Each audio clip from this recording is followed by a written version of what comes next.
Tides are turning on Egghead Island. Hello One Piece enthusiasts, I'm the One Piece nerd, and today let's talk about One Piece chapter 1075 called The Labostratum Death Game. Well, you could mean what you could mean with it, but things seem to getting pretty bad for the Straw Hats. Well, what do you know? The Seraphims have turned on the Straw Hats and Vegapunk themselves, which is crazy. Last week I made a video. You guys go check it out. I made a video on who the traitor is amongst the Vegapunks, and well, I came to the conclusion of Shaka. This time around, I'm still sticking to that, but there's not much to get into this, honestly. We just get, I think, 5 different teams. I think it was 5 different teams, Luffy and Shaka, and then everyone else spread out with the rest of the Vegapunks in order to search for the Stellar Body. And so Luffy and Zoro remain with Kaku and Lucci, and with Shaka, of course. So what we do get to see here, honestly, and that just furthers my sort of theory on this. Not really, I'm actually a little backtracked.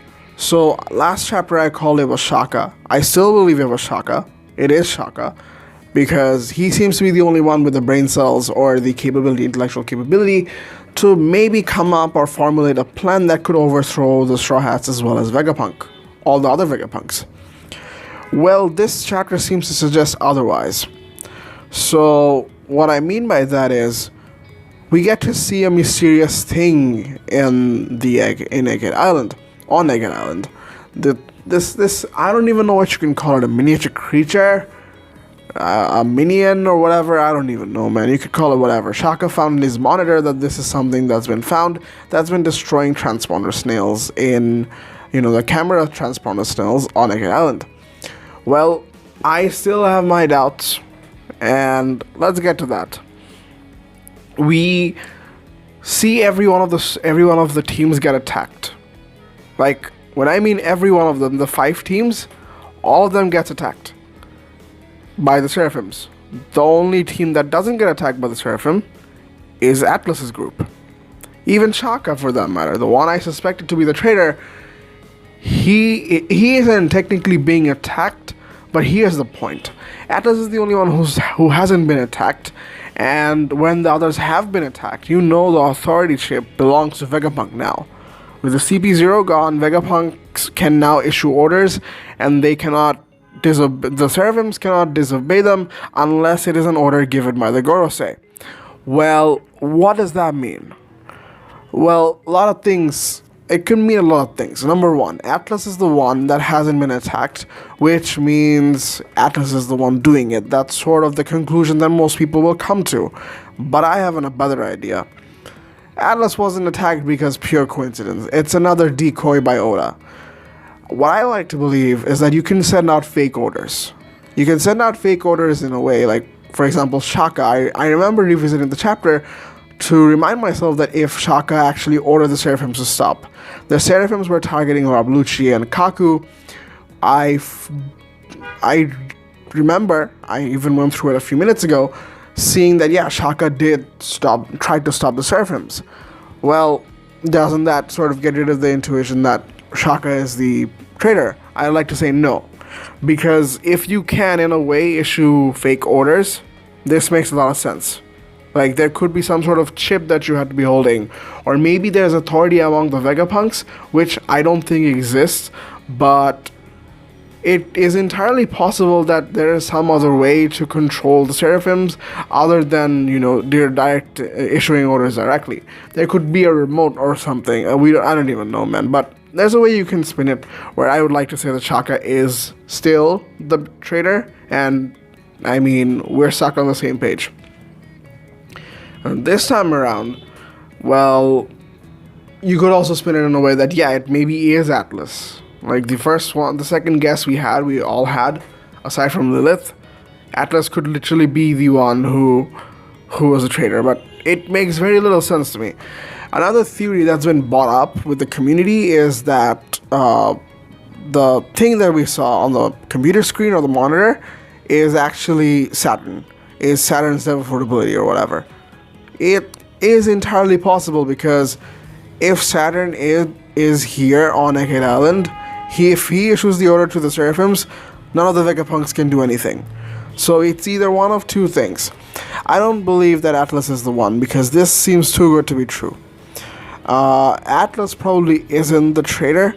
I like to say it's either Shaka, who's sending out fake orders, or it's actually Saturn that is on Egghead Island, which would make a lot more sense. Like, we know it's an intruder. Shaka mentioned specifically we have an intruder, not a traitor. So the traitor is something we came up with. So Shaka sort of theorized that there's someone here on this lab, and is like an invader or something. He didn't specifically mention traitor. Unless he is the traitor, then he would be mentioning it. Point is, if Oda is using the word intruder, I'd like to think the safe guess and the safe bet would be Saturn. He's trying to mess things up, but I would wonder why not just come in with Kizaru and do everything you can, rather than just doing all of this, keeping them on the labosphere, and then you're doing whatever the hell you want. Although, now that I do think about it, I think it makes sense. Kizaru is now busy. Kizaru and the Marines are now busy dealing with the Mach 3 Seraphims or whatever, PXs, that Sentomaru sent out. If Kizaru is busy doing that, it would be very clever of an idea to basically, encapsulate the Straw Hats in one place, so that once Kizaru is done, it's an easy go. But it does bring out a problem, though. The Frontier Dome was closed way too early for them to even arrive on Egghead Island, unless there is some time traveling mechanics, which people are theorizing that Saturn has. Like, not time travel, what I mean is fast travel. Like, sort of like Kizaru can travel at the speed of light, and Saturn maybe could do something to that extent. Well, if that isn't true, I'd like to believe the intruder is still on Egghead Island, and it's one of the Vegapunks, and I like to believe that for now at least. And last but not least, the chapter ended with Rob Lucci and Kaku saying that, let bygones be bygones and let's ally up. And Luffy's and Zoro's reaction are hilarious. Well, sort of expected. I mean, what do you expect, dude? The Straw Hats, the CP0 agents basically raise hell in Annie's lobby for the Straw Hats, and now they want to ally up because we've got a common enemy. It makes no sense to me, dude. I really don't want to see it. But considering Luffy's and Zoro's reaction, I don't think it would be an immediate yes. I think we're gonna get some comedic scene out of this, or maybe there will be some sort of a conflict, but I don't see them just straight up agreeing to the fact that, yeah, you guys were enemies back then, you guys tormented us through hell, now we could be friends because we've got a common enemy. I don't think Luffy's that kind of person. Although it could come to that, Luffy being Luffy, I mean.